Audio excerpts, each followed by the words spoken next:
ரெண்டாவது பகுதியில் அப்படி பேசினா நம்ம வாழ்க்கையில என்ன நடக்கும் அப்படின்னு சொல்லி நம்ம பார்த்தோம். கர்த்தர் கலங்க பண்ணுவார் என்று பார்த்தோம். மூணாவது பகுதியில் பார்க்க போறோம். 7ஆம் வசனத்திலிருந்து 9ஆம் வசனம் வரை தீர்மானத்தின் விவரம் சொல்லுவேன். கர்த்தர் என்னை நோக்கி, நீர் என்னுடைய குமாரன், இன்று நான் உம்மை ஜனிப்பித்தேன், என்னை கேளும். இப்பொழுது ஜாதிகளை உமக்கு சுதந்திரமாகவும் பூமியின் எல்லைகளை உமக்கு சொந்தமாகவும் கொடுப்பேன். இருப்பு கோலால் அவர்களை நொறுக்கி குயக்கலத்தை போல் அவர்களை உடைத்து போடுவீர் என்று சொன்னார். அல்லேலூயா.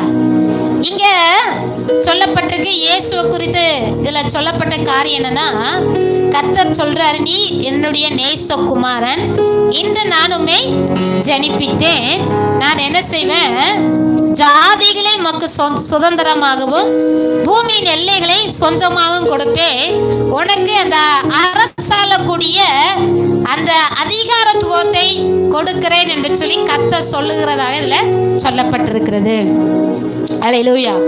இயேசு கிறிஸ்து இந்த பூமிக்கு வரும்போது இயேசுவுக்கு பிதாவானவர் எல்லா விதமான அதிகாரத்தையும் கொடுத்தார். அதுதான் இதுல சொல்லப்பட்டிருக்கிறது. இன்னொன்னு இதுல நம்ம கற்றுக்கொள்ளக்கூடிய காரியம் என்ன அப்படின்னு சொன்னா, இயேசுவுக்கு பிதாவானவர் அப்படிப்பட்ட ஆளுகையின் தன்மையை கொடுத்தார். என்னன்னா, அவருடைய பிள்ளைகளாகிய நமக்கும் அப்படிப்பட்ட ஆளுகையை தந்திருக்கிறார், அந்த அதிகாரத்துவத்தை தந்திருக்கிறார். யாரெல்லாம் இயேசுவை சொந்த இரட்சகராய் ஏற்றுக்கொள்கிறார்களோ அவருடைய பிள்ளைகளாகிய நமக்கும் அப்படிப்பட்ட அதிகாரத்தை தந்திருக்கிறார். அல்லேலூயா, அல்லேலூயா. ஆளுகை செய்யக்கூடிய அதிகாரத்தை தந்திருக்கிறார். ஆதியாகமத்தில் பார்த்தீங்கன்னா முதல் அதிகாரத்துல கர்த்தர் என்ன பண்ணுவார்? எல்லாவற்றையும் 6 நாள் எல்லாவற்றையும் படைத்து ஓய்ந்திருந்தார் அப்படின்னு சொல்லி பார்க்கிறோம். அந்த மனிதன் ஆதாம படைத்து அப்புறம் ஏவாளை உருவாக்குனதுக்கு அப்புறம் கர்த்தர் சொல்லுவாரு, நீங்கள் எல்லாவற்றையும் ஆண்டு கொள்ளுங்கள் என்று சொல்லி அப்படிப்பட்ட ஆளுகை தன்மையை கர்த்தர் ஆதாமுக்கு ஏவாளுக்கும் கொடுத்தார். ஆனால் அவர்களோ அந்த அதிகாரத்தை, அந்த ஆளுகை தன்மையை பிசாசுக்கு கொடுத்து விட்டார்கள். அல்லேலூயா. அதை மீட்டு கொள்ளும்படியாக தான் இயேசு இந்த உலகத்துல வந்தார், மனுஷனா வந்தார்.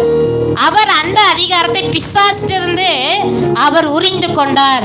இப்பொழுது அந்த அதிகாரத்தை நமக்கும் தந்திருக்கிறார். அல்லேலூயா. நமக்கு அந்த ஆளுகை தன்மையை தந்திருக்கிறார், நமக்கு அந்த அதிகாரத்தை தந்திருக்கிறார். அல்லேலூயா.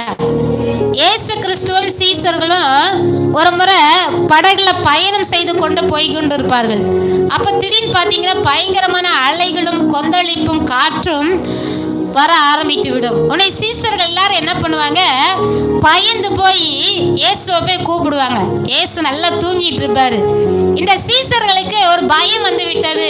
ஐயோ, பயங்கரமான கொந்தளிப்பு, பயங்கரமான அலைகள், பயங்கரமான காற்று அடிக்குது, நம்ம செத்து போயிடுவோமோ என்று சொல்லிட்டு நேரா போய் இயேசுவை போய் எழுப்பினாங்களாம். உடனே இயேசு சொன்னாராம், விசுவாசம் இல்லாத மாறுபாடு உள்ள சந்ததியே, எத்தனை அற்புதத்தை நீ பார்த்திருக்க, உனக்கு அந்த அதிகாரத்தை நான் தந்திருக்கேனே, அதை நீ பயன்படுத்தல அப்படின்னு சொல்லிட்டு உன்னை இயேசு எந்திரிச்சாரா. அந்த கடலை பார்த்து காற்றை பார்த்து சொன்னாரு, இறையாதே, அமைதலா இரு என்று சொன்ன உடனே அந்த காற்றும் கடலும் அப்படியே அமைதி ஆயிற்றது. அல்லேலூயா. இதே அதிகாரத்துவம் நமக்கு இருக்கு, இதே பவர் நமக்கும் ஆண்டவர் தந்திருக்காரு. யாரெல்லாம் இயேசுவை விசுவாசித்து ஏற்றுக்கொள்கிறார்களோ அவர்கள் எல்லாரும் யாரோ அவருடைய பிள்ளைகளாய் மாறிவிடுகிறோம். அப்ப நமக்கு அந்த பவரை தந்திருக்கிறாரு. நீங்க என்ன செய்யணும்? அதிகாரமாய் பேச வேண்டும். காற்றை போன்ற, அலைகளை போன்ற பிரச்சனை வரும்பொழுது அந்த பிரச்சனையை பார்த்து நீங்க பேசணும்.